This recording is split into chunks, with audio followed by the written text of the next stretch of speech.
Assalamualaikum warahmatullahi wabarakatuh. How are you guys? Before the learning activity start, let's pray first by reading Surat Al-Fatihah ala hadihin niyah wa ala kulin salihah. Al-Fatihah. Done. Before that I was absent first. Maimun, Maulana, Badrud, Wildan, Afiq, Dana, Faisal. This morning discussion is about the matter of marriage. Baik, pada pertemuan pagi hari ini saya akan menjelaskan tentang bab pernikahan. Yang pertama adalah tentang syariat pernikahan. Pernikahan adalah syariat yang ditetapkan dalam ajaran agama Islam. Para ulama menyebutkan bahwa syariat pernikahan telah ada sejak zaman Nabi Adam alaihissalam dan berlangsung secara terus-menerus kepada umat manusia. Dalil-dalil Al-Quran dan hadis banyak membahas tentang pernikahan. Berikut adalah dalil-dalilnya. Yang pertama terdapat pada Al-Quran surat Ar-Rum ayat 21 yang berbunyi, wa min ayatihi an khalaqalakum min anfusikum azwajan litaskunu ilaiha wa ja'ala bainakum mawaddatan wa rahmah inna fi dzalika laayati liqaumi yatafakkarun. Yang artinya adalah, dan di antara tanda-tanda kekuasaannya ialah Dia menciptakan untukmu istri-istri dari jenismu sendiri, supaya kamu cenderung dan merasa tentram kepadanya, dan dijadikannya di antaramu rasa kasih dan sayang. Sesungguhnya pada yang demikian itu benar-benar terdapat tanda-tanda bagi kaum yang berfikir. Quran surat Ar-Rum ayat 21. Yang selanjutnya adalah hadis Rasulullah SAW yang berbunyi, ya ma'syaral ba'sa ya ma'syaras sababi man istata'ah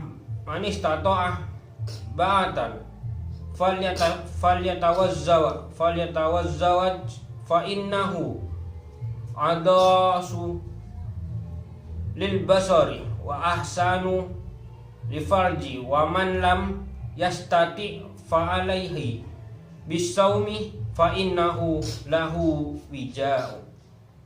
Yang artinya adalah, wahai para pemuda, barang siapa di antara kalian telah mampu berkeluarga, hendaknya kawin, karena ia dapat menundukkan pandangan dan memelihara kemaluan. Barang siapa belum mampu, hendaknya berpuasa, sebab ia dapat mengendalikanmu. Terus kita pindah ke materi yang selanjutnya, yaitu pengertian dari nikah. Nikah secara bahasa artinya berkumpul dan bergabung. Adapun menurut syara, pernikahan adalah suatu akad yang mengandung beberapa hukum dan syarat rukun nikah, atau akad yang mengandung kebolehan melakukan hubungan suami istri dengan lafaz nikah atau semakna dengan hal itu. Nikah berasal dari bahasa Arab, yaitu an-nikahu, yang secara bahasa memiliki makna al-aqdu atau akad. Maksudnya sebuah akad, atau bisa juga bermakna ikatan atau kesepakatan.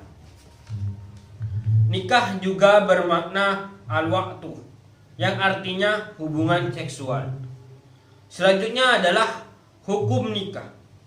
Hukum nikah menjelaskan pernikahan ada 5, yaitu yang pertama adalah mubah, yang kedua wajib, yang ketiga sunnah, yang keempat makruh, dan yang kelima adalah haram.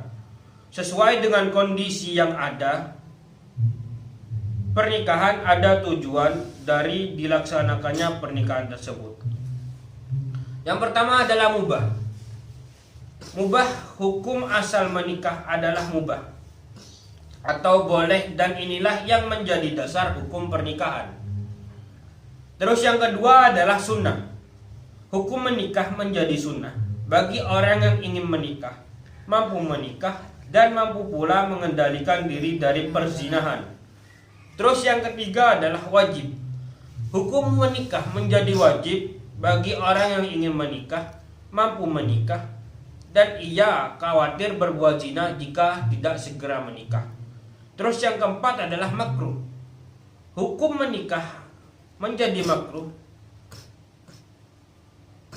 jika orang ingin menikah tetapi belum mampu memberi nafkah terhadap istri dan anak-anaknya.